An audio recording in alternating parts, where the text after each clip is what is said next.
আপনার এলাকার আলেম দিয়েই মাহফিলের আয়োজন করেন, কুয়াকাটা দিয়া লাখ টাকা দিয়া ভাড়া কইরা কোনো হুজুর আনার দরকার নাই। আপনার এলাকার আলেমদেরকে আপনি মূল্যায়ন করেন, আপনার মসজিদের ইমামকে মূল্যায়ন করেন। এই যে মসজিদে আমি আইসা বসছি, মসজিদ কমিটি আগেই ক্ষমা চায় না আপনাদের কাছে। এই যে রুমটা দিলেন হুজুরকে, এখানে মুয়াজ্জিন থাকে না ইমাম থাকে আমি জানি না, আমি তাদেরকে চিনিও না, তারা আমাকে বলেও নাই। আমি এই কথা বলার পর আবার ইমাম মুয়াজ্জিনের উপর হুলিয়া জারি করেন না, কত পাপ কামাইবেন হুজুরদের বিরুদ্ধে আপনি পদক্ষেপ নিয়া। এই যে রুমটায় বসলাম, এই সভাপতিরে এক সপ্তাহ এই জায়গায় বাইন্ধে রাখেন ভিতরে, উনি এই জায়গায় ঘুমাইবে, এই জায়গায় খাইবে। এই রুমে থাকার কোনো পরিবেশ আছে কিনা উনি আগে নিজে বুঝুন। কি এগুলো? আলেমদের সম্মান এভাবে কেন হবে? এইভাবে কেন অপমানিত করতে হবে? আলেমকে এই সমাজের জন্য পোষা নাকি? ইমাম সাহেবের কাছে গিয়া কয়, হুজুর আমার ছেলের জন্য দোয়া করেন, মাস্টার্স কমপ্লিট। কয় কি দোয়া করতে হবে? কয় একটা ভালো চাকরি যেন পায়। এর এক সপ্তাহ আগে এই যে দুইজন উঠে যাইতেছে, কি সুর পায় না এই জন্য? কি সুর না দিলে সমস্যা আছে? কন কন জোরে কন মাশাআল্লাহ। এরপর যদি হয়ে যায় আলহামদুলিল্লাহ, না হইলে কোনো প্রবলেম আছে? সুর মুখ্য বিষয় না দিন? জোরে বলেন। ওটা হলো অপশনাল, সুর অতিরিক্ত বিষয়, হইলে ভালো, না হইলে কোনো সমস্যা নাই। আমি আপনাকে বয়ান করে জান্নাতে পৌঁছাইয়া দিতে আসি নাই, স্পষ্ট করে বলি। আপনাকে মুসলমান বানাইয়া দিতে আসি নাই, আপনাকে মুমিন বানাইয়া দিতে আসি নাই। আমি আসছি আপনার ঘুমন্ত অন্তরকে জাগাইয়া দিতে, আপনার ঘুমন্ত অন্তরের ঘরের দরজায় নক করতে, যে আমি আসলে কোথায় ছিলাম, কি করা দরকার, একটু উপলব্ধি আপনার মাথায় ঢুকাইতে আসছি। জান্নাতে পৌঁছাইয়া দিতেও পারবো না, পৌঁছাইয়া দেওয়ার জন্য আসিও।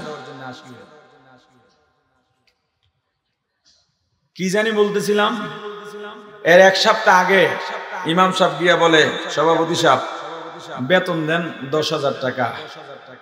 ড্যামরায় তো মোটামুটি মনে হয় 30,000 টাকার নিচে কোন মসজিদে হুজুরের বেতন নাই না?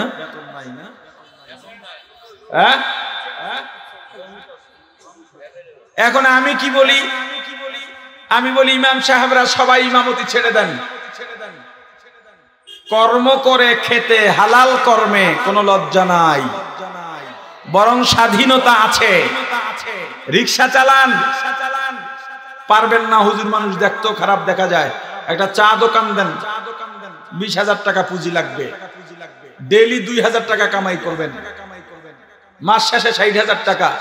বলবেন হুজুর 20,000 টাকা পুঁজিতে এটা সম্ভব না, আমার কাছে যাইয়েন, আমি আপনাকে প্ল্যান দিয়ে দেবো ইনশাল্লাহ, যে আপনি 20,000 টাকা দিয়ে ডেইলি 2,000 টাকা হালাল ভাবে কিভাবে ইনকাম করবেন।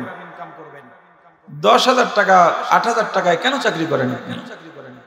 এটা করেন না।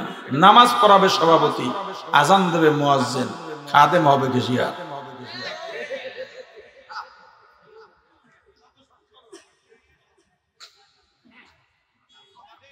এখন আগের সপ্তাহে ইমাম সাহেব গিয়া বলছে আমার বেতনটা বাড়ান দরকার, ছেলের স্কুলের খরচ, মাদ্রাসার খরচ, এখানে বেতন ফি বাইরে গেছে, দ্রব্যমূল্য ঊর্ধ্বগতি, সবকিছুরই খরচ বেশি।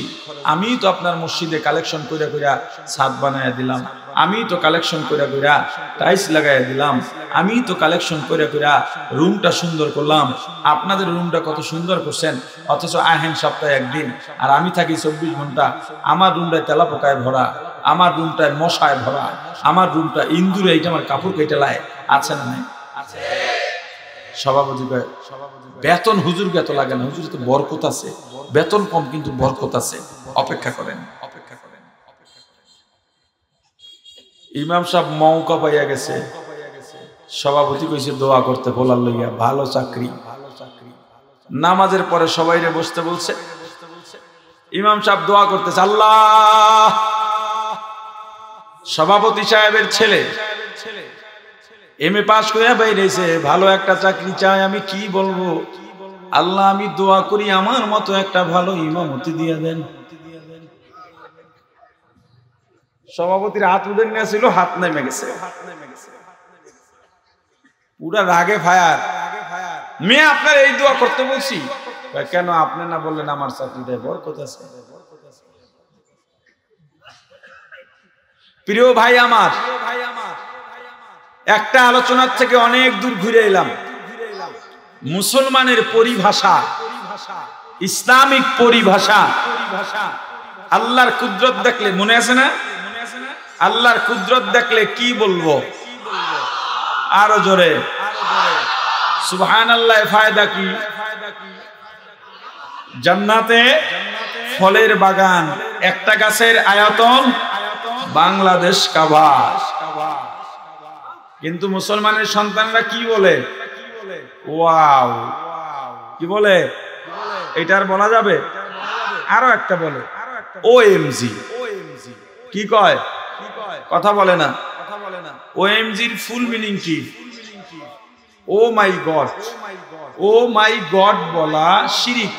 কি মানে? ও আমার আল্লাহ, আল্লাহকে গড বলতেছে। আল্লাহকে কথা কয় না,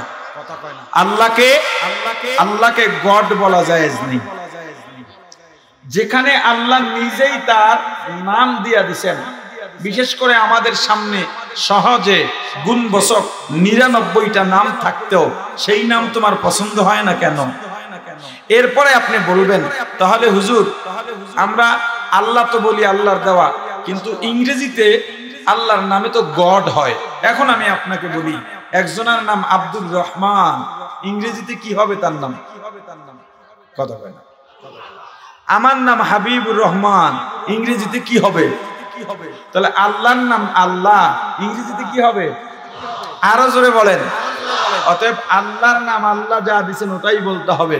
মুসলমান যদি বলে ও মাই গড, ঈমান থাকে? জোরে প্রশ্ন আর একটা আছে, সুয়ালে মুকদ্দার। তাহলে খোদাও তো আল্লাহ বলেন নাই, তো হুজুররা তো খোদাও বলে। আসলে খোদা আল্লাহর নাম হিসেবে হুজুররা বলেন না, খোদা নাম না। খোদা কি না? আরে বলেন না রে ভাই, খোদা কি না? খোদা হলো আল্লাহর গুনাগুন। এক কথায় বললে সূরাতুল ইখলাস, কুল হুয়াল্লাহ সূরার ব্যাখ্যার এক শব্দ হলো খোদা, পুরা ব্যাখ্যার একটা শব্দ হলো খোদা। এই খোদা দিয়া সূরা ইখলাসের তাফসীর করা যায়।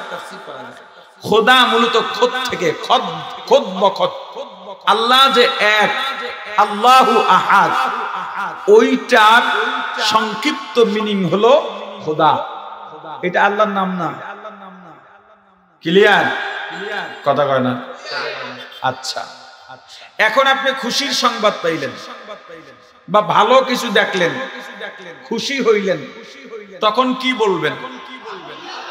জোরে বলেন, আরো জোরে।